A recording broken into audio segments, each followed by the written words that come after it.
বিসমিল্লাহির রহমানির রহিম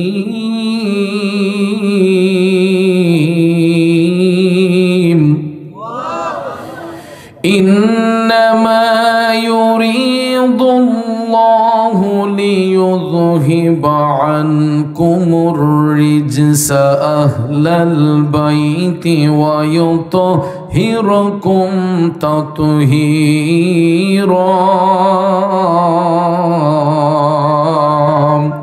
জুড়ে বলুন ঘোষণাটা কার? আল্লাহ রাব্বুল আলামিন বলেন, হে আহলে বায়াত, নিশ্চয়ই আল্লাহ রাব্বুল আলামিন চান তোমাদেরকে সম্পূর্ণ পাপরাশি থেকে মুক্ত রাখতে এবং সম্পূর্ণরূপে পুত পবিত্র রাখতে। জোরে বলুন, ইচ্ছে পোষণ করলেন কে? এখন প্রশ্ন হলো, আহলে বায়াত কারা?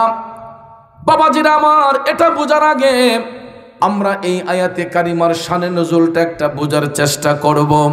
এই আয়াতে কারিমার শানে নজুলের দিকে নজর করলে দেখা যায়, যখন এই আয়াতে কারিমা আল্লাহ পাক নাজিল করেছিলেন, এই মুহূর্তে মায়ার নবী, দয়ার নবী, আপন স্ত্রী হযরতে মা উম্মে সালমা রাদিয়াল্লাহু তাআলা আনহার হুজরা শরীফের মধ্যে অবস্থান করেছিলেন। নবীজির স্ত্রী, মুমিনদের মা, আম্মা জান উম্মে সালমা রাদিয়াল্লাহু তাআলা আনহার হুজরা শরীফের মধ্যে মদিনার কামলিওয়ালা নবী, মায়ার নবী আরাম করেছিলেন, অবস্থান করেছিলেন।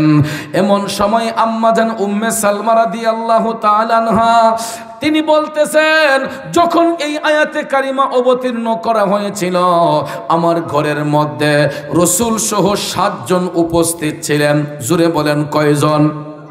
রাসূল সহ 7 জন। এর মধ্যে আল্লাহর হাবিব সাল্লাল্লাহু আলাইহি ওয়াসাল্লাম, তারপরে ছিলেন বেলায়েতের সম্রাট, বেলায়েতের বাদশা হযরতে শেরে খুদা মাওলায়ে আলী রাদিয়াল্লাহু তাআলা আনহু, খাতুনে জান্নাত মা ফাতেমাতুজ জাহরা রাদিয়াল্লাহু তাআলা আনহা, হযরতে ইমাম হাসান রাদিয়াল্লাহু তাআলা আনহু, হযরতে ইমাম হুসাইন রাদিয়াল্লাহু তাআলা আনহু, এরপরে হযরতে জিবরাইল আলাইহিস সালাম, হযরতে মিকাইল আলাইহিস সালাম সহ 7 জন উপস্থিত ছিলেন। আব্বাজিরা আমার, আম্মাজান উম্মে সালমা রাদিয়াল্লাহু তাআলা আনহা বলেন, আল্লাহ রাব্বুল আলামিন যখন এই আয়াতে কারিমা অবতীর্ণ করেন, এই 7 জন আমার ঘরের মধ্যে উপস্থিত ছিলেন, তখন আয়াতে কারিমা নাজিল হওয়ার পরে আম্মাজান উম্মে সালমা রাদিয়াল্লাহু তাআলা আনহা ডাক দিয়া বললেন, নবী গো, আমি কি আপনার আহলে বায়াতের অন্তর্ভুক্ত নই? তখন জবাবে দয়াল নবী বলতেছেন, হে উম্মে সালমা, তুমি আমার স্ত্রী, এটা সত্য। আল্লাহ রাব্বুল আলামিন তোমাকে জান্নাতের শুভ সংবাদ দিয়েছেন, এটাও সত্য, কিন্তু তুমি আমার আহলে বায়াতের অন্তর্ভুক্ত নও। সুবহানাল্লাহ। চিন্তা করে দেখেন, যিনি নবীর সঙ্গে সংসার করলেন, নবীজির স্ত্রী, মুমিনদের মা উম্মে সালমা রাদিয়াল্লাহু তাআলা আনহা ডাক দিয়া কই, নবী গো, আমি কি আপনার আহলে বায়াতের অন্তর্ভুক্ত নই? জবাবে রাসূল বললেন, উম্মে সালমা, আল্লাহ তোমাকে জান্নাতের শুভ সংবাদ দিয়েছে, এটা সত্য, কিন্তু তুমি আমার আহলে বায়াতের অন্তর্ভুক্ত নও। তখন জানতে চাওয়া হলো যে, ইয়া রাসূলুল্লাহ, কারা আপনার আহলে বায়াত? কারা আপনার আহলে বায়াত? তখন মায়ার নবী, দয়ার নবী মাওলায়ে আলীকে টান দিয়ে নিয়ে আসলেন, খাতুনে জান্নাতকে টান দিয়ে নিয়ে আসলেন, ইমাম হাসান হুসাইনকে, 2 জনকে 2 রান মুবারকে বসাইয়া আমার মদিনার কামলিওয়ালা নবীর শরীর মুবারকে কালো রঙের একটা চাদর মুবারক ছিল। কি চাদর মুবারক? কালো রঙের একটা চাদর মুবারক ছিল। মায়ার নবী এই চাদর মুবারক দিয়ে এই 4 জনকে আবৃত করে বলতেছেন, এ জগৎবাসীরা শুনো, এরাই হলো আমি রাসূলের আহলে বায়াত, আর এদের পবিত্রতা স্বয়ং আল্লাহ তাআলা বর্ণনা করেছেন। তাইলে স্পষ্ট করে আমরা জেনে গেলাম, আহলে বায়াত 4টা নাম মুবারকের সমন্বয়ে। একজন হলো শেরে খুদা মাওলায়ে আলী, আরেকজন হলেন খাতুনে জান্নাত মা ফাতেমাতুজ জাহরা রাদিয়াল্লাহু রাদিয়াল্লাহু তাআলা আনহা, আরেকজন হলেন ইমামে মকাম হযরতে ইমাম হাসান রাদিয়াল্লাহু তাআলা আনহু, আরেকজন হচ্ছেন হযরতে ইমাম হুসাইন রাদিয়াল্লাহু তাআলা আনহু। ঠিক না বেঠে? যুবক বন্ধুরা আমার, বাবাজিরা, এই চারজন হলো রাসূলের আহলে বায়াত। আর ওই চারজনের সঙ্গে আরেকটা নাম, দয়াল নবীর নাম মোবারক যখন যুক্ত হবে তখনই হয়ে যাবে পাক পাঞ্জাতন। জোরে জোরে কন্যা আল্লাহু আকবার। এই চারজন হলো রাসূলের আহলে বায়াত। এই জন্য আল্লাহ রাব্বুল আলামিন বলেন, ইন্নামা ইউরিদুল্লাহু লিইয়ুযহিবা আনকুমুর রিজসা আহলাল বাইতি ওয়া ইউতাহহিরাকুম তাতহীরা। আমার আল্লাহ কয়, হে আহলে বায়াত, নিশ্চয়ই আল্লাহ রাব্বুল আলামিন চান তোমাদেরকে সমস্ত পাপ রাশি থেকে মুক্ত রাখতে এবং সম্পূর্ণরূপে পুত পবিত্র রাখতে। ইচ্ছা কার? আর একটু জোরে বলেন, কার? এরপরে রাসূল বলেছেন, যারা আমার আহলে বায়াতকে ভালোবাসলো তারা আমি রাসূলকে ভালোবাসলো, আর যারা আমার আহলে বায়াতের সাথে বিরোধিতা করলো এরা স্বয়ং আমি নবীর সাথে বিরোধিতা করলো। তাইলে বলুন, আহলে বায়াতের ভালোবাসা অন্তরে রাখা দরকার আছে না নাই? যুবক বন্ধুরা আমার, বাবাজিরা, কেনই বা রাখবো না? পাক পাঞ্জাতন আহলে বায়াতের ভালোবাসা অন্তরে না রাখলে ইমানদারি তো হওয়া যায় না। কথা কোন ঠিক না বিঠে? কারণ আহলে বায়াত পাক পাঞ্জাতন চিনার নাম, মানার নাম হলো ঈমান। কারণ যদি কেউ পাক পাঞ্জাতন চিনে না তাকে ঈমানদার বলা যাবে না। আর এই জন্য পাক পাঞ্জাতনকে ভালোবাসতে হবে। পাঁচটা নাম মুবারকের সমন্বয়ে পাক পাঞ্জাতন। এর মধ্যে প্রথম নামটা দয়াল নবীজির, তারপরে মাওলানা আলী রাদিয়াল্লাহু তাআলা আনহুর, এরপরে খাতুনে জান্নাত মা ফাতেমাতুজ জাহরা রাদিয়াল্লাহু তাআলা আনহা, এরপরের দুইটা নাম ইমাম হাসান এবং হুসাইন রাদিয়াল্লাহু তাআলা আনহুমার নাম। এই পাঁচটা নাম মুবারকে হচ্ছে পাক পাঞ্জাতন। এখন আপনারা বলুন তো, এই পাঁচটা নাম মুবারক পবিত্র না অপবিত্র? পবিত্র না অপবিত্র? বন্ধুরা আমার, বাবাজিরা, এদের পবিত্রতা ঘোষণা করছেন কে? জোরে বলেন কে? এই সমাজের মধ্যে দেখবেন কিছু কিছু মুনাফিক এজিদের চেলাসেরা পাক পাঞ্জাতন চিনে না, আহলে বায়াত চিনে না। এরা নিঃসন্দেহে বেঈমান, নিঃসন্দেহে মুনাফিক। কথা বলেন ঠিক কিনা? ইমানদার মুসলমানরা পাক পাঞ্জাতনের গোলামি করে, ইমানদার মুসলমানরা পাক পাঞ্জাতনকে তাজিম করে। আব্বারে, এই জন্য তাজিম করতে হবে, কারণ আমরা জান্নাত চাই না জাহান্নাম চাই। জান্নাতের আশা করতে গেলে পাক পাঞ্জাতনকে ভালোবাসতেই হবে। কারণ এই প্রথম নামটা দয়াল নবীর। আল্লাহ যদিও দানকারী, রাসূল হচ্ছেন বন্টনকারী। জান্নাত যদিও আল্লাহ তাআলা বানিয়েছেন, আমার আল্লাহ দায়িত্ব দিয়েছেন নবীর কাছে। এই জন্য জান্নাতের ভাগ বাটোয়ারার দায়িত্ব আল্লাহ দিয়েছেন দয়াল নবীর কাছে। এই জন্য ভাইয়ার, আমার নবীকে তো স্বয়ং আল্লাহ তাআলা দায়িত্ব দিয়েছেন। ঠিক না বেঠে? এরপরে নবী বলেন, আমার আলী যতক্ষণ কাউকে অনুমতি না দিবে ওই ব্যক্তি ফুলসিরাতের পুল পার হতে পারবে না। এখন আপনারা বলুন, ফুলসিরাতের পুল পার না হইয়া আল্লাহর কোন বান্দা বান্দি জান্নাতে যেতে পারবে? কতক্ষণ পারবে? এখন বলেন, ফুলসিরাতের পুল পার হইতে গেলে আমাদেরকে কি ওই ব্রিজটা যদি পার হতে যাওয়া হয়, তাহলে ভাইয়ার আমার, বন্ধুরা আমার, আমাদের ঈমান আমলটাকে মজবুত করতে হবে। ঠিক না বে ঠিক? ফুলসিরাতের পুল, এটার জিম্মাদার হবেন মাওলানা আলী। এখন আপনারা বলেন, এই ফুলসিরাতের পুলটা কি আমাদের গুদারাঘাট ব্রিজের সমান, বৈরব ব্রিজের সমান, দাউদকান্দি ব্রিজের সমান, পদ্মা সেতুর সমান? মানুষ পাও দিয়া হাইটা গেলে 30,000 বৎসরের রাস্তা হবে ফুলসিরাতের পুল। প্রত্যেকটা ব্রিজের দৈর্ঘ্য আছে, প্রস্থ আছে, আছে না? আমাদের দেশে যে ব্রিজগুলা, এগুলার দৈর্ঘ্য আছে, প্রস্থ আছে। ফুলসিরাতের পুলেরও দৈর্ঘ্য আছে, প্রস্থ আছে। দৈর্ঘ্যটা হচ্ছে পাও দিয়া হাঁটলে পরে 30,000 বৎসর হাঁটার পরে যেই রাস্তা হবে, এটা হবে ফুলসিরাতের পুলের দৈর্ঘ্য। আর প্রস্থটা হবে চুল হইতে চিকন, হীরা হইতে ধার। আল্লাহু আকবার বলেন।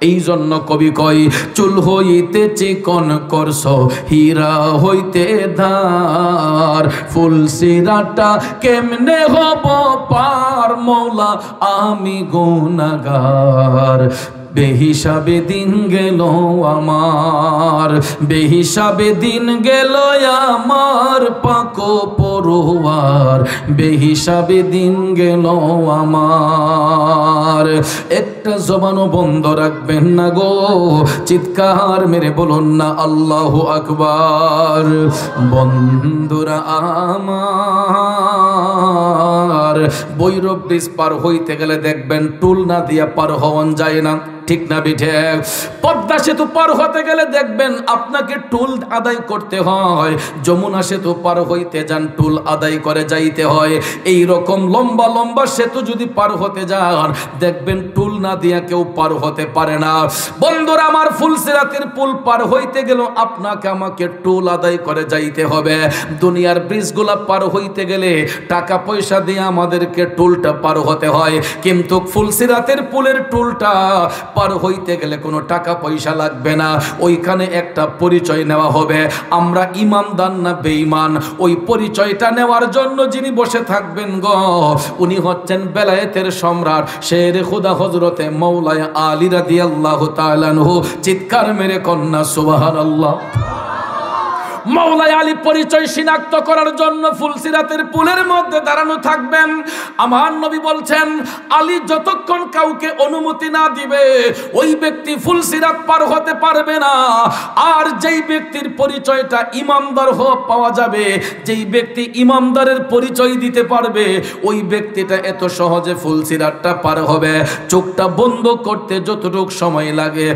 চোখটা বন্ধ কইরা খুলতে যতটুকু সময় লাগে চোখের পলকে মুমিন ব্যক্তিরা ফুলসিরাতের পুলটা পার হইয়া যাইব যদিও ৩০,০০০ বছরের রাস্তা হয় মুমিনদের জন্য ওই ৩০,০০০ বছরের রাস্তারে আমার আল্লাহ এমন সংকীর্ণ বানাইয়া দিব রে মুমিন ব্যক্তিরা চোখটা বন্ধ কইরা খুলতে যতক্ষণ সময় লাগবে চোখের পলকেই মুমিনরা ফুলসিরাত পার হইয়া যাবে আফসোস হবে ওই সমস্ত জাহান্নামীদের জন্য যারা পাক পাঞ্জাতনের বিরোধিতা করেছে যারা আহলে বায়াতের বিরোধিতা করেছে যারা আমার নবীর বিরুদ্ধে কথা বলেছে ওই সমস্ত জাহান্নামী ব্যক্তিগুলা ফুলসিরাতের পুল পার হতে পারবে না কারণ এরা যখন ওই ব্রিজের মধ্যে দাঁড়িয়ে থাকবে এরা টিকে থাকতে পারবে না বাজান রে পদ্মা সেতুর নিচে হলো পানি যমুনা সেতুর নিচে পানি মেঘনা সেতুর নিচে পানি কিন্তু আমার বাবাজিরা ফুলসিরাতের পুলের নিচে কোনো পানি থাকবে না সমুদ্রের পানি থাকবে না নদীর পানি থাকবে না খালের পানি থাকবে না বিলের পানি থাকবে না ফুলসিরাতের পুলের নিচে থাকবে জাহান্নামের জ্বলন্ত আগুন ধাউ ধাউ করে জ্বলবে এর উপরে আমার আল্লাহ ৩০,০০০ বছরের রাস্তা ফুলসিরাতের পুলটাকে আল্লাহ দাঁড় করাবে আর এর নিচে থাকবে শুধু জাহান্নামের জ্বলন্ত আগুন জাহান্নামী ব্যক্তিগুলা ফুলসিরাতের পুলের মধ্যে পার হইলে এই ব্রিজের মধ্যে এরা টিকে থাকতে পারবে না ঠাস করে পড়ে যাবে আপনারা বলেন তখন তারা আগুনে পড়বে নাকি পানিতে পড়বে আগুনে না পানিতে তাইলে পাক পাঞ্জাতনকে ভালোবাসা দরকার আছে না নাই আহলে বায়াতকে ভালোবাসার দরকার আছে না নাই এই যুবক বন্ধুরা আমার ফুলসিরাতের পুলের জিম্মাদার হচ্ছেন মাওলানা আলী তারপরে নবী বলেছেন পৃথিবীতে যত নারী সমাজ জান্নাতের টিকিট প্রাপ্ত হবে এদের সরদারিনী হবে খাতুনে জান্নাত মা ফাতেমাতুজ জাহরা রাদিয়াল্লাহু তাআলা আনহা সুবহানাল্লাহ কম এই জন্য কবি বলতেছেন ওরে কি জননী ছিলেন দেখো মা ফাতেমা মা বলে ডেকে দিলেন দয়াল খোদাই রে দয়াল খোদাই জান্নাতি সরদার যিনি জান্নাতি সরদার যিনি তার তুলনা নাই মায়ের কদমের নিচে জান্নাত দিলেন খোদা খোদায়, মায়ের কদমের নিচে জান্নাত দিলেন খোদায়। আমার মায়ের মতো আপনজন, মায়ের মতো আপনজন ত্রিভুবনে নাই, মায়ের কদমের নিচে জান্নাত দিলেন খোদায়। আওয়াজ করে বলুন ঠিক না বেঠিক? যুবক বন্ধুরা আমার, পৃথিবীতে যত নারী সমাজ জান্নাতের শুভ সংবাদ পাবে রে, তাদের সরদারিনী হবেন আম্মা জান খাতুনে জান্নাত। তাইলে বলুন, খাতুনে জান্নাতের ভালোবাসা অন্তরে রাখার দরকার আছে না নাই? এরপরে আমার নবী বলছেন, পৃথিবীতে যত পুরুষ ব্যক্তিরা জান্নাতের শুভ সংবাদ পাবে, তাদের সরদার হবে আমার নাতি হাসান এবং হুসাইন। জুড়ে কোন সুবহানাল্লাহ। গ্রাম অঞ্চলের মাঝে দেখবেন অনেকে কয় যে বুড়া বেড়া ব্যস্ত যাইতো না। কইনি আসলে বৃদ্ধ লোক বেহেশতে যাবে না। রাগ করছেনি মুরব্বী? হ্যাঁ, অনেক ফুলাফানে কয় যে বুড়া বেড়া ব্যস্ত যাইতো না, আসলেই বুড়া মানুষ বেহেশতে যাবে না। বলতে পারেন চৌধুরী সাহেব, আপনি বিবেকবান মানুষ হয়ে এই কথাটা বললেন কেন? ও বন্ধু, আমার নবীর কথা যদি সত্য হয় তাইলে বৃদ্ধ লোক বেহেশতে যাবে না। কারণ হলো, দয়াল নবী বলেছেন বয়সের কোনো ফ্যাক্টর না। বয়স যদি 60 হয়, 70 হয়, 80 হয়, 100 হয়, 150 হয়, আমার নবী বলছেন নো টেনশন, চিন্তার কোনো কারণ নাই। যদি ওই ব্যক্তিটা ইমানদার হয়, ওই ব্যক্তি যদি মুমিন হয়, ওই ব্যক্তি যদি পরহেজগার হয়, রসুল বলেছেন 150 বছরের বৃদ্ধরে আমার আল্লাহ আমার নাতি হাসান হুসাইনের মতো জোয়ান বানাইয়া দিব। তখন নবী বলেছেন, যারা বয়সের কোনো ফ্যাক্টর নাই, 60, 70, 80, 100, 150 হইলেও রসুল বলেছেন যারা ইমানদার, যারা মুমিন, যারা মুত্তাকি, এরা আমার নাতি হাসান হুসাইনের মতো যুবক হইয়া বেহেশতের মধ্যে প্রবেশ করবে। চিৎকার মেরে কি সুবহানাল্লাহ বলবেন না? কারণ কোন ফাওয়ারলেস মানুষকে আল্লাহ জান্নাতের প্রবেশ করাবে না। বৃদ্ধ মানুষ বুড়া কালো বেহেশতকে কি করব? কারণ এক একটা জান্নাতি পুরুষের জন্য আল্লাহ তাআলা বেহেশতের 70 জন হুর গেলমা রাখছে তার সেবা করার জন্য। কয়জন? একটা পুরুষের জন্য 70 জন বেহেশতি হুর এই জান্নাতি পুরুষদের সেবার জন্য আল্লাহ নিয়োজিত করে রাখছে। এই জন্য আমার আল্লাহ জান্নাতি পুরুষ যারা হবে, দুনিয়াতে যদি বয়স 60, 70, 80 হয়ে যায়, জান্নাতে পাঠাইবার সময় আল্লাহ তারে পূর্ণ জোয়ান বানাই দিব। কারণ একটা জান্নাতি পুরুষের জন্য বেহেশতের 70 জন হুর গেলমা। মারহাবা কি আসতে না জুড়ে হবে? তাহলে ইমানদারের দাম আছে না নাই? আহলে বায়াতের সম্মান আছে না নাই? এ যুবক বন্ধুরা আমার, বাবাজিরা, জান্নাতের আশা যদি করতে হয় হাসান হুসাইনকে ভালোবাসতে হবে, মৌলা আলীকে ভালোবাসতে হবে, খাতুনে জান্নাতকে ভালোবাসতে হবে। কারণ তাদেরকে স্বয়ং ভালোবেসেছেন আমার আল্লাহ। কথা বলেন, স্বয়ং আল্লাহ তাআলা তাদেরকে ভালোবেসেছেন। আর ওই আহলে বায়াতের সঙ্গে যারা বিরোধিতা করেছে, এরা কোনো হিন্দু পরিবারের সন্তান নয়, খ্রিস্টান পরিবারের সন্তান নয়, এরা এক জাতীয় কলঙ্কিত মুসলিম পরিবারের সন্তান। ঠিক কিনা বলেন? আব্বাজিরা আমার, যাদের পরিচয় মুসলমান, মুসলমান হইয়া যারা নবীর আওলাদের সাথে বিরোধিতা করতে পারে রে, মুসলমান হইয়া যারা নবীর আওলাদের গলা মোবারকে ছুরি চালাইতে পারে, আপনারা বলেন কশ্চিন কালেও কি এরা ইমানদার হতে পারে? বন্ধুরা আমার, কারবালা নামটা শুনলেই চোখ দিয়া পানি চলে আসে। কারবালা নামটা শুনলেই চোখ দিয়া পানি চলে আসে রে। ইমাম হুসাইন নবীজির কলিজার টুকরা নাতি, জিনাকে কারবালার ময়দানে শাহাদাত বরণ করানো হয়েছে। আপনারা বলুন তো, টাকা পয়সার জন্য কি হুসাইন শহীদ হয়েছেন? অর্থ করি পাহাড় গড়ার জন্য হুসাইন শহীদ হয়েছেন। নারে বাজান না, ইমাম হুসাইন টাকা পয়সার জন্য শহীদ হন নাই, অর্থ করি পাহাড় গড়ার জন্য হুসাইন শহীদ হন নাই। একটা মাত্র কারণে, রিসালাতের আদর্শকে প্রতিষ্ঠা করার জন্য, সত্য ইসলামকে বিশ্ব মুসলিমের কাছে অটল রাখার জন্য কারবালার ময়দানে ইমাম হুসাইন রক্তে লাল হয়েছেন। কথা বলেন ঠিক কিনা? অনেক বেকলের দলালা কয় হুসাইন যদি কারবালায় শহীদ হয়, নবী যদি জানতেন নবী ফিরাইলেন না কেন? জোরে কোন নাউজুবিল্লাহ। আরে বেকুব, কারবালা সংগঠিত হওয়ার 50 বছর আগেই তো নবীর কাছে সংবাদ ছিল। কথা কোন ঠিক কিনা? কারণ বন্ধুরা আমার, এই আয়াতে কারিমা অবতীর্ণ হওয়ার পরে, সূরা আহজাবের 33 নম্বর আয়াতে কারিমা নাজিল হওয়ার পরে, আমার নবী আহলে বায়াতের সম্মানে একটানা 6 মাস, কয় মাস?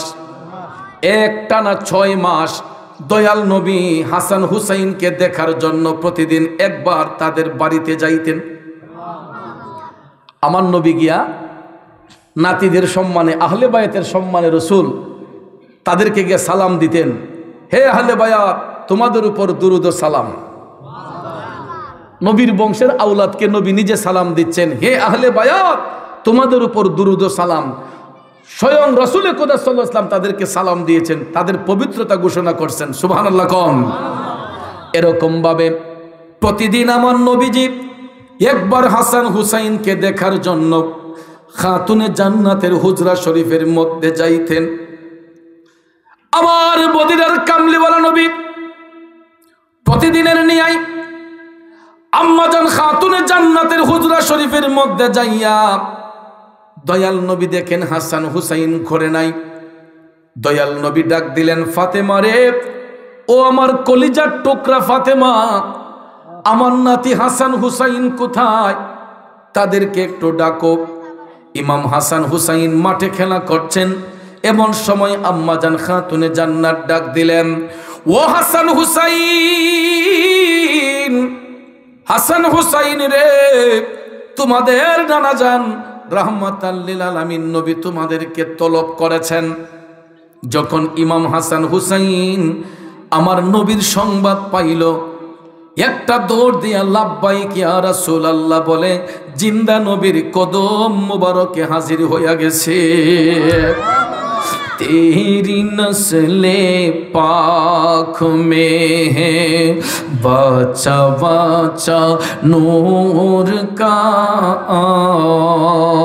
तेरी नस्ले पाक में है बच्चा बच्चा नूर का, तू ही आईने नूर तेरा सब घराना नूर का। চিৎকার মেরে বলুন না সুবহানাল্লাহ।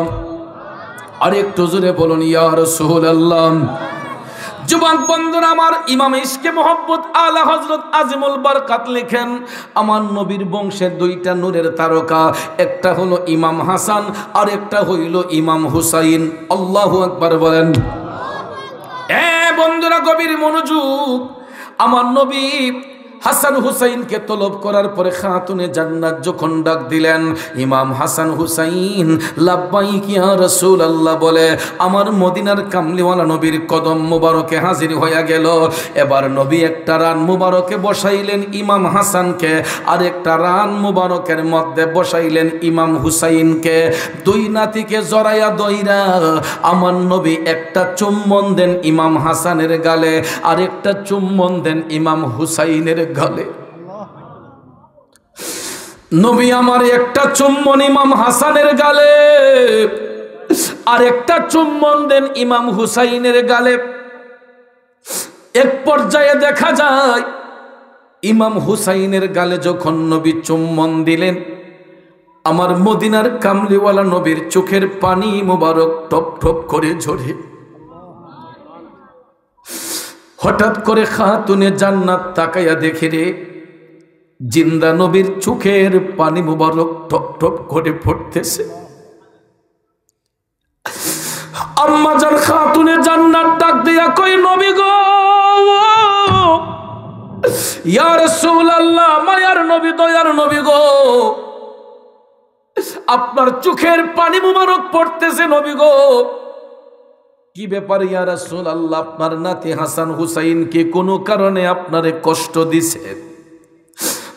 আমার নবী কয় না রে ফাতেমা, না, আমার নাতি হাসান হুসাইন কোনোদিন কাউকে কষ্ট দিতে পারে না।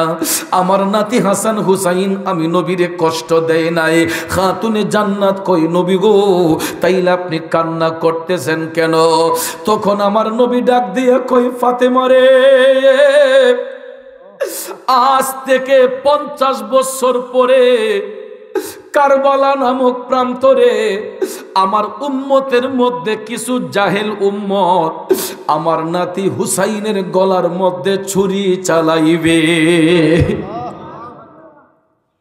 জানি না কেমন করে ছিলেন নবী সোনার মদিনায়, জানি না কেমন করে ছিলেন নবী সোনার মদিনায়, কিভাবে এজিদের দোল হুসাইনের গলায় তলোয়ার চালায়। হে হুসাইন নবীজির আওলাদ সালাম জানাই মোরা তোমায়। হে হুসাইন নবীজির আওলাদ সালাম জানাই মোরা তোমায়। একটা জবানও বন্ধ রাখবেন না গো, চিৎকার মেরে বলুন আল্লাহু আকবার। আমার যুবক বন্ধুরা, ও মুরব্বী বাবাজিরা, দয়াল নবী টপ টপ করে চোখের পানি ছাইরা কান্দে। ডাক দিয়া নবী ডাক দিয়া বলতেছে ফাতেমা, তোমরা কোনোদিন আমার নাতি হাসান হুসাইন রে কষ্ট দিও না। ও ফাতেমা রে, আজ থেকে 50 বছর পরে আমার উম্মতের মধ্যে কিছু জাহেল উম্মত আমার নাতি হুসাইনের গলার মধ্যে ছুরি চালাইবে। আমার নবীর কথা সত্য না মিথ্যা? জুড়ে বলেন সত্য না মিথ্যা? রে নবীর প্রেমিকেরা গভীর মনোযোগ, মনোযোগ। কারবালা সংগঠিত হওয়ার 50 বছর আগে নবীর কাছে সংবাদ ছিল। মুরুক্ষ বিয়াদবের দলেরা কই নবী যদি জানতেন নবী ফিরাইলেন না কেন? আরে বেকুল, আমার নবীর ইমানের দাবি ছিল হুসাইন শহীদ হবে। ইমাম হুসাইন শহীদের বিনিময়ে এই পৃথিবীর জমিনে ইসলাম জিন্দা হবে। ঠিক কিনা কম? এই জন্য আল্লামা ইকবাল লিখেছেন, ইসলাম জিন্দা হতে হে হর কারবালা কে বাদ। ইসলাম ধর্ম জিন্দা হয়েছে কারবালার পর থেকে। আমার নবী দিনের আলো দিয়ে ইসলামকে উজ্জীবিত করেছেন, আর পুনরায় ওই দিনকে জিন্দা করেছেন ইমাম হুসাইন নিজের রক্ত মুবারক ঢেলে দিয়ে। কথা কোন ঠিক না বেঠিক? এই জন্য ভাইয়ার আমার, সব মুসলমান এক নয়, মুসলমান দুই ভাগে বিভক্ত। কিছু মুসলমান হলো মুমেন, আবার কিছু মুসলমান হচ্ছে মুনাফিক। মুনাফিক মুসলমান যারা, এদের অন্তরে নবীর প্রেম নাই। মুনাফিক মুসলমানরা এরা আমার নবীর বিরোধিতা করে, এরা পাক পাঞ্জাতনের বিরোধিতা করে। এরা যেই রাতগুলাকে আল্লাহ স্পেশালিটি সম্মান দিয়েছেন ওই রাতগুলার বিরুদ্ধে কথা বলে। এই জামানায় মুনাফিক যদি চিনতে হয়, আপনারা কিছু কিছু সিমটমের মাধ্যমে আপনারা মুনাফিক চিনতে পারবেন। দেখবেন আমরাও অনেক মাহফিলে পোস্টার বিজ্ঞাপন করি না? আমাদের পোস্টারের মধ্যে লেখা থাকে নারায়ে তাকবীর আল্লাহু আকবার, নারায়ে রিসালাত ইয়া রাসূলুল্লাহ, আহলে সুন্নাত ওয়াল জামাত জিন্দাবাদ, মসলকে আলা হযরত জিন্দাবাদ। কথা কোন ঠিক কিনা? আবার একই কাগজের মধ্যে পোস্টার ছাপানো হয়, আপনারা দেখবেন অনেক পোস্টার এখন বিসমিল্লাহির রহমান রহিম লেখে না, শুধু লেখে বিসমিহি তাআলা।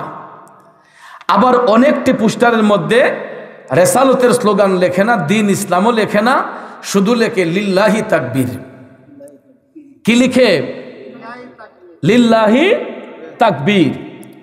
তো লিল্লাহি তাকবীর এটার অর্থ হচ্ছে আল্লাহর জন্য তাকবীর, আল্লাহর জন্য ধ্বনি। লিল্লাহ মানে আল্লাহর জন্য, তাকবীর শব্দ তো ধ্বনি।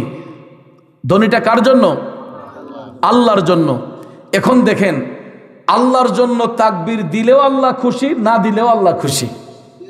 যেহেতু আল্লাহ হচ্ছেন খালেক, কথা কোন ঠিক না ঠিক? আল্লাহ স্রষ্টা, স্রষ্টারে বান্দারা যে যেই নাম ধরে ডাকে আল্লাহ খুশি হয়, কথা কোন ঠিক না ঠিক? আল্লাহরে তুমি কইলেও খুশি, আপনি কইলেও খুশি, তুই কইলেও খুশি, কথা কোন ঠিক না ঠিক? এই জন্য আমরা যে হাজারটা অপরাধ করি আল্লাহ আমরারে মাফ করে, আল্লাহ রহমান রাহিম গাফফার নামের গুণে, কথা কোন ঠিক কি নাম? কিন্তু ভাইয়ের আমার, আল্লাহ কয় আতিউল্লাহ, যখন আমি আল্লাহর ইত্তেবা করবা, ও আতিউর রাসূল, সাথে সাথে আমার হাবিবের ইত্তেবা করো। শিক্ষা দিয়েছেন কে? স্বয়ং আল্লাহ বলছেন আতিউল্লাহ ও আতিউর রাসূল, আমি আল্লাহর ইত্তেবা করো, সাথে সাথে আমার হাবিবের ইত্তেবা করো। এরপরে আল্লাহ পাক সূরা নিসার মধ্যে আবার এটাও বলেছেন ৫ম পারায় যে ওয়ামাই ইউতিউর রাসূল ফাকাদ আতা আল্লাহ, যে আমার রাসূলের আনুগত্য করলো সেই মূলত আমি আল্লাহর আনুগত্য করলো। কিন্তু এই আয়াতগুলা মুনাফিকরা দেখার পরেও এরা এগুলা মানতে চায় না। এই জন্য ভাইয়ার আমার, বন্ধুরা আমার, আমার আশিকি ভাই লিখছিলেন, কোরআনে এতো নবীজির শান মুনাফিক দেখে না, ইমানদার দিওয়ানা, ইমানদার দিওয়ানা। কোরআনে এতো নবীজির শান মুনাফিক দেখে না, ইমানদার দেওয়ানা। যাব সোনার মদিনা, ঠিক না বেঠে? এ যুবক বন্ধুরা আমার, বাবাজিরা, ওই মুনাফিক গুলা চিনতে হলে আপনারা দেখবেন এদের পোস্টারের মধ্যে রেসালতের স্লোগান লেখে না, এরা অনেকটার মধ্যে লেখে দিন ইসলাম জিন্দাবাদ, অনেকে লেখে লিল্লাহি তাকবীর আল্লাহু আকবার। এখন দেখেন আমরাও কিন্তু দিন ইসলাম পাবন্দি, কথা কোন ঠিক না বেঠে? আমরা এটা অস্বীকার করি না, কিন্তু এটা জেনে রাখবেন দিন ইসলাম মেনেছে ইয়াজিদ, দিন ইসলাম মেনেছে ইমাম হুসাইন। রেসালত মানে নাই ইয়াজিদ, রেসালত মেনেছেন হুসাইন। দিন ইসলাম মানে না ইয়াজিদ জান্নাতি না জাহান্নামী? ইয়াজিদ রে কেউ জান্নাতি বলছে, কিন্তু ওই সুরের দলেরা কয় না, ইয়াজিদ যদি আল্লাহর কাছে তওবা করে আল্লাহ বলে মাফ করে দিব। আবার এখন অনেকক্ষণ নাচে ইয়াজিদের নামের পরে রাহিমাহুল্লাহু তাআলা আনহু বলে, আরো জোরে কর নাউজুবিল্লাহ। ইয়াজিদ কি রাহিমাহুল্লাহু তাআলা লানাতুল্লাহ, লানাতুল্লাহি তাআলা, কথা কোন ঠিক না ঠিক? ইয়াজিদের উপর আল্লাহর গজব, কথা কোন ঠিক কি না? ইয়াজিদের উপর ইমানদারদের গজব, কথা কোন ঠিক কি না? ভাইয়ের আমার, বন্ধুর আমার, এই জন্য দিন ইসলাম মেনেছে ইমাম হুসাইন, দিন ইসলাম মেনেছেন ইয়াজিদ। রেসালত মানে নাই ইয়াজিদ, রেসালত মেনেছেন ইমাম হুসাইন, কথা কোন ঠিক কিনা? দিন ইসলাম মান্না ইয়াজিদ হচ্ছে জাহান্নামী, দিন ইসলাম মান্না ইমাম হুসাইন জান্নাতি যুবকের সর্দার। কারণ হলো একটাই, রেসালত মেনেছেন ইমাম হুসাইন, রেসালত মানে না ইয়াজিদ। এই জন্য রেসালত না মানার কারণে ইয়াজিদ হলো জাহান্নামী, কিয়ামত পর্যন্ত ইয়াজিদের গোষ্ঠী জাহান্নামী, কথা কোন ঠিক কিনা? ইয়াজিদকে যারা জান্নাতি বলে এরাও জাহান্নামী, কথা বলেন ঠিক কিনা? এই জন্য যুবক ভাইয়েরা আমার, পাক পাঞ্জাতনের বিরোধিতা কোনো ইমানদার করে না, পাক পাঞ্জাতনের বিরোধিতা কোনো হিন্দু ভাই করে না, কোনো খ্রিস্টান করে না, কোনো বৌদ্ধ করে না। পাক পাঞ্জাতনের বিরোধিতা করে একমাত্র ইয়াজিদের গোষ্ঠী মুনাফিক বেঈমানরা, কথা বলেন ঠিক কিনা? এই জন্য যুবক ভাইয়েরা আমার, ইমাম হাসান হুসাইনকে আমার নবী এতই ভালোবাসতেন, একটা মুহূর্ত না দেখলে রাসূল পেরেশান হয়ে যাইতেন। এই জন্য প্রতিদিন একবার আমার নবী হাসান হুসাইনকে দেখার জন্য খাতুনে জান্নাতের হুজরা শরীফের মধ্যে গিয়ে তশরিফ নিতেন। আল্লাহু আকবার কোন। আমার নবী হাসান হুসাইনকে ভালোবাসতেন। এরপরে রসুল বললেন, যারা আমার আহলে বায়াতকে ভালোবাসলো তারা আমি রসুলকে ভালোবাসলো, যারা আমার আহলে বায়াতের সাথে বিরোধিতা করলো তারা আমি নবীর সঙ্গে বিরোধিতা করলো। তাইলে বন্ধুরা আমার, আহলে বায়াতের শত্রু মুমিনের শত্রু। কথা কোন ঠিক কিনা? আহলে বায়াতের বন্ধু মুমিনদের বন্ধু। আওয়াজ দেন ঠিক না ঠিক? তাহলে আমরা আহলে বায়াত পাক পাঞ্জাতনের ভালোবাসা অন্তরে রাখতে চাই কি চাই না? আরো জোরে বলেন, চাই কি চাই না? আহলে বায়াত পাক পাঞ্জাতনকে ভালোবাসা, আওলাদ রাসূলকে ভালোবাসা জুনাইদ বুগদাদি আল্লাহর ওলি হয়ে গেছেন। নবীর আওলাদরে ভালোবাসা জুনাইদ বুগদাদি আল্লাহর ওলি হয়ে গেছেন। বাগদাদের জমিনে জুনাইদ বুগদাদির মতো এত বড় ফালোয়ান আর কেউ আসিল না। ওনার একটাই গুণ ছিল, উনি নবীর বংশকে ভালোবাসতেন। এছাড়া ওনার মধ্যে অনেক গুণাবলী ছিল, এর মধ্যে একটাই ভালো গুণ ছিল, উনি আওলাদ রাসূলকে ভালোবাসতেন। কুস্তি খেলার মধ্যে তিনি জয়লাভ করেছিলেন। এমন সময় আওলাদ রাসূলকে সম্মান দিয়া জয়লাভ হওয়ার কারণে জুনাইদ বুগদাদি স্বপ্নের ঘরে আমার নবীর দেখা পাইয়া নবীর কদম মুবারকে চুম্বন দেওয়ার সুযোগ লাভ করেছে। ভাইয়ের আমার, বন্ধুরা আমার, সিলেটের বাদশাহ হযরতে বাবা শাহজালাল মুজাররদিয়া মুনি রহমাতুল্লাহ আলাইহি উনি বেলায়েতের উঁচু মকাম অর্জন করেছেন। কিনা জানেন? উনি আসার সময় ওনার সাথেও একজন আওলাদ রাসূল নিয়ে আসছিলেন, যিনি হবিগঞ্জের চুনারুঘাটে মুরারবন্দের জমিনে পূবে পশ্চিমে যিনি শুয়ে আছেন, উনি হচ্ছেন সিপাহসালার সৈয়দ নাসির উদ্দিন রহমতুল্লাহ আলাইহি। আজকে যে আমরা বড় বড় গলায় আজান দেই মসজিদের মাঝে, গলা ফাটাইয়া কার উসিলায় দিতেছি? অলিদের উসিলায়। এই দেশে যদি আল্লাহর অলিগণ না আসতেন, হিন্দু রাজাদের অত্যাচারে এখন পর্যন্ত আমরা হিন্দু সমাজে থাকতে হতো। কথা বলেন ঠিক না ঠিক? এই জন্য ভাইয়ের আমার, এই বাংলার জমিনে সর্বপ্রথম যিনি বড় গলায় আজান দিছিলেন সুরমা নদীর পারে দাঁড়াইয়া কেবলামুখী হইয়া, উনি হচ্ছেন সিলেটের অন্যতম সেনাপতি বাবা শাহজালালের অন্যতম সঙ্গী সিপাহসালার সৈয়দ নাসির উদ্দিন রহমতুল্লাহ আলাইহি। বাবা শাহজালাল বলেছিলেন, আওলাদ রাসূল আপনার কণ্ঠে আজানটা দেন। তখন বাবা শাহজালাল অনুমতি দেওয়ার পরে সিপাহসালার বাবা নাসির উদ্দিন রহমতুল্লাহ আলাইহি উনি সুরমা নদীর পারে দাঁড়াইয়া কেবলামুখী হইয়া সর্বপ্রথম যখন বড় গলায় আজান দিছিলেন, এই আজানের ধ্বনিতে রাজা গৌরগোবিন্দের দেয়ালের মেইন যেই ফটকটা ছিল এটা ঠাস করে ধইসা পড়ে গেছে। আল্লাহু আকবার। ধ্বনির পাওয়ার কম না বেশি? জোরে বলেন, কম না বেশি? ভাইয়ার আমার, আল্লাহু আকবার ধ্বনি যদি ইমানদারদের জবান থেকে একবার বের হয়, তখন আল্লাহ পাক রাব্বুল আলামিন আগুন রে ফানি বানায় দেয়, ফানিরে আগুন বানায় দেয়। এটার এমন শক্তি, এমন পাওয়ার। কিন্তু আজকাল এই দেশের মধ্যে আল্লাহর ওলিদের বদনাম করতেছে কিছু কিছু লা মাযহাবি ফিতনার দুষ্ট শায়েখ গোলাম। এইগুলা সুফিজমকে নষ্ট করার জন্য, সুফিবাদকে নষ্ট করার জন্য এরা উপচে পড়ে লেগে আছে। আপনারা দেখেছেন গত রবিবারের আগের রবিবারে আমরা পবিত্র লাইলাতুল বরাত পালন করেছি। সারা রাত জেগে আমরা শবে বরাত রাতে ইবাদত করেছি মসজিদে গিয়ে, ঠিক না? এই রাতটা হচ্ছে লাইলাতুল বরাত, হাদিস শরীফ দ্বারা প্রমাণ। কোরআন শরীফে আল্লাহ দয়াল নবী কোরআন শরীফে আল্লাহ বলেছেন লাইলাতুম মুবারাকা, আর নবী হাদিস শরীফে বলেছেন লাইলাতুম মুবারাকা মিন নিসফে শাবান। শাবান মাসের মধ্যবর্তী রাতটা হচ্ছে মুবারকময় রাত।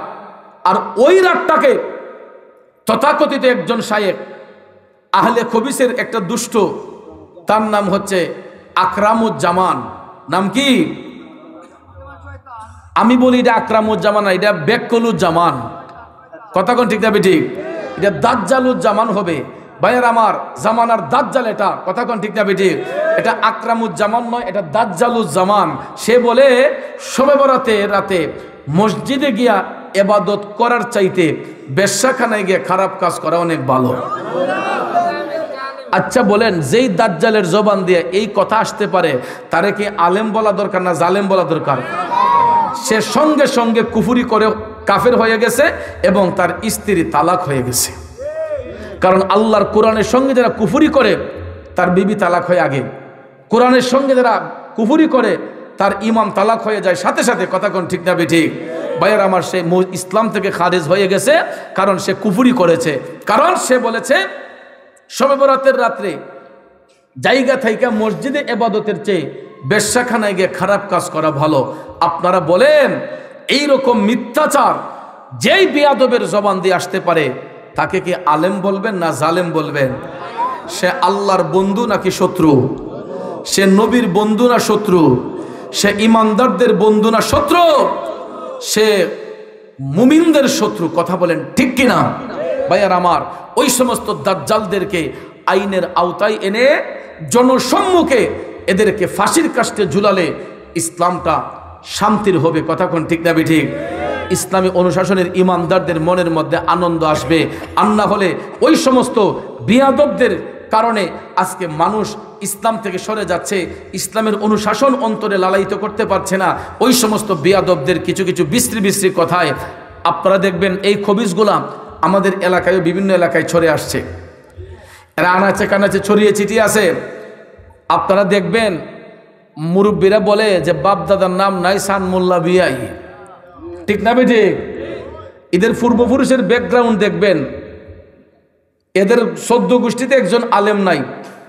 সে কিছু বাংলা কিতাব পড়া মসজিদের কোনার মাঝে দাঁড়ায় দেখবেন হুজুরে যখন সূরা ফাতিহা পড়ে মাগরিবের সময়, এশার সময়, ফজরের সময় এজুরে কইব আমিন, ঠিক না বেঠি?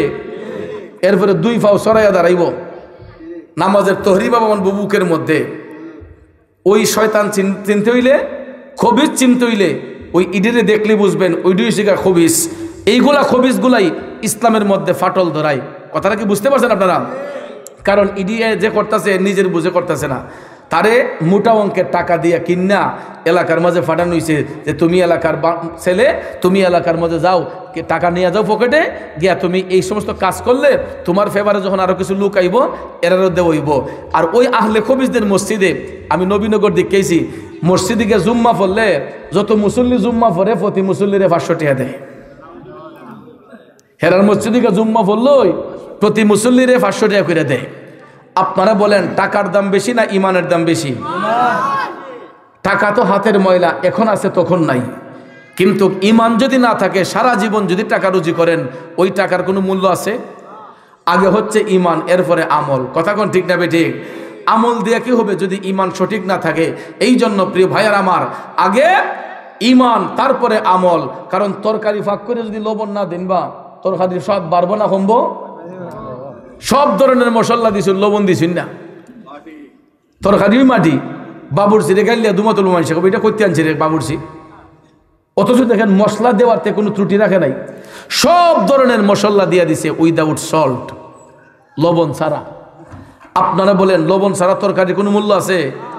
যত মশলাই দেন, তরকারি না মাদের লবণ না দিলে তরকারি কোনো স্বাদ হয় না। ঠিক তদ্রুপ আপনি নামাজ, রোজা, তসবিহ, তাহলিল, দিলা, কলব, আসকন, জুব্বা সব কিছু ঠিক আছে, ইমান যদি না থাকে সারা জীবনের আমলের কোনো মূল্য। লবণ ছাড়া তরকারির যেমন কোনো স্বাদ নাই, ইমান ছাড়া আমলেরও কোনো মূল্য নাই। এই জন্য ভাইয়ার আমার, ইমানদার আগে মজবুত করবেন, এরপরে ইচ্ছা মতো আমল করবেন। দেখবেন আল্লাহ রাব্বুল আলামিন আমাদের ইমান আমলকে যখন মজবুত করে ফেলবো, ইহকালে শান্তি হবে, পরকালে মুক্তির ফয়সালা হবে। আল্লাহু আকবার বলেন। তাহলে আমরা আহলে বায়াত পাক পাঞ্জাতনের মোহব্বত অন্তরে রাখবো কি রাখবো না? এই আস্তে আস্তে দিনগুলা ফুরিয়ে যাচ্ছে, মাহে মুহররম আমাদের কাছে আসতেছে, এই কিছুদিনের মধ্যে রমজান চলে আসবে, এরপরে শাওয়াল মাস, এরপরে জিলকদ, এরপরে জিলহজ। ভাইয়ার আমার, বন্ধুরা আমার, এরপরেই চলে আসবে মাহে মুহররম। কথা কোন ঠিক না ঠিক? এরকম একটা মাসের পরে পর আরেকটা মাস এইরকম আস্তে আস্তে দেখেন রমজান যে কোন দিকে আসছে আমরা বলতেই পারি না। লাগছে যেমন কয়দিন আগে রোজা রাখছি, বছরটা ঘুরতে কি দেখেন বছরটা কোন দিকে চলে গেল। ভাইয়ের আমার, দেখতে দেখতে আইসা পড়ছে এই যে আর মাত্র 4-5-6 দিন আছে, এরপরে চাঁদ উঠে যাবে, রমজানের চাঁদ। আমরা মাহে রমজানের পবিত্রতা রক্ষার্থে রোজা পালন করব। এই জন্য ভাইয়ের আমার, এই দেখতে দেখতে আবার দেখবেন রমজান অপেক্ষা করতেছি কোন দিন যেন আসে, যেই দিন আসবো এরপরে দিন 1 রোজাই যাবোগা, এরপরে দিন 2 রোজা, দেখতে দেখতে দেখবেন মাসটা আমাদের কাছ থেকে চলে যাবে। কথা বলেন ঠিক না? এরকমভাবে যাইতে যাইতে যাইতে যাইতে আমাদেরও আস্তে আস্তে বয়স বাড়বে, হায়াতের দিন ফুরাবে, একদিন আমরা এই দুনিয়া ছেড়েই চলে যাব। তো দুনিয়া থেকে যাওয়ার আগে যদি ইমান আমলটাকে শুদ্ধ করে না যাই, কবরের মধ্যে গিয়া তো খালি ফার আর ফার। কথা কোন ঠিক না ঠিক? আর ইমান আমলকে যদি মজবুত করে যাইতে পারি, কবরের মধ্যে শান্তি হবে। আর ইমান হারা হয়ে গেলে কবরে বাস পচার আগে আমাদের লাশটা পচে যাবে। আর ইমান নিয়ে যদি কবরে যাই, তাহলে কবরের বাস পচে যাবে, মুমিনের দেহটা পচবে না। আল্লাহ রাব্বুল আলামিন যেন আমি সহ আমাদের সবাইকে যেন নেক আমল করার তৌফিক দান করেন, আমরা সকলে বলি আমিন।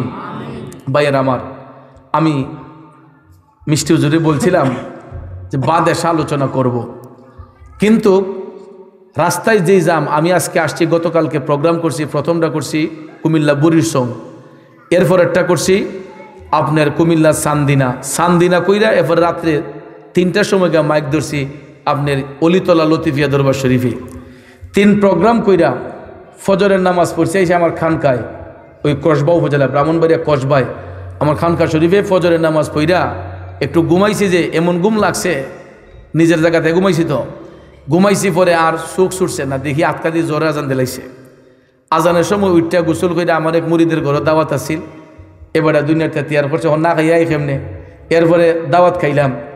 একবারে আব্বা কারণ ফিসাবরা তো আল্লাহর রাস্তায় অনেক কিছু দেয়, বেড়া চাউলের গুড়ি করছে, এবারে 1 মণ চাউলও দিছে, কয়দিন লই যে খেতের আগটা তুলে রাখছিলাম, এরপরে ইলেন আনবার লেগে আরও গেছে আধা ঘন্টা, এরপরে জি, এরপরে আপনার ওইটা লইয়া কুইটা মুইটা, এরপরে ওই আইসি ব্রাউনবাড়ি বিশ্ব রোড আইতে মার দুধ মুখে দায়ী পড়ছে, এমন জাম, আর রোডও আসলে গাড়ি অতিরিক্ত হয়ে গেছে গা, আর এখন হাইওয়ে রোডের মাঝে খাম ধরছে নি, আর গাড়ি আমার মনে যেতলি গাড়ি অতলি ফিফরাও নাই রোডও, এমন গাড়ি রোডের মাঝে। আজকে একটা দুর্ঘটনা ঘটছে, আমি দেখছি আমাদের হবিগঞ্জ থেকে ওই সাল্লার দিকে যাচ্ছিল একটা বাস, বিয়ের গাড়ি। হ্যাঁ, আপনি আসলেন? আল্লাহু আকবার, ব্যথা পাইছেন? আচ্ছা, আপনি নিজে আসলেন? মডার্ন গাড়ি, হ্যাঁ আমি ফেসবুকে দেখছি, আপনি দিছিলেন? আচ্ছা আচ্ছা, হ্যাঁ মডার্নে আমি দেখেছি, অনেক ছোট বাচ্চা ছিল, অনেক মানুষ ছিল। এই আমাদের ড্রাইভার ভাইরা, চালক ভাইরা একটু বেপরা হইয়া গাড়ি চালায় রোডের মধ্যে। ওই দিন আমারে মেরে লিছিল, গত এই শুক্রবারে, আগে শুক্রবারে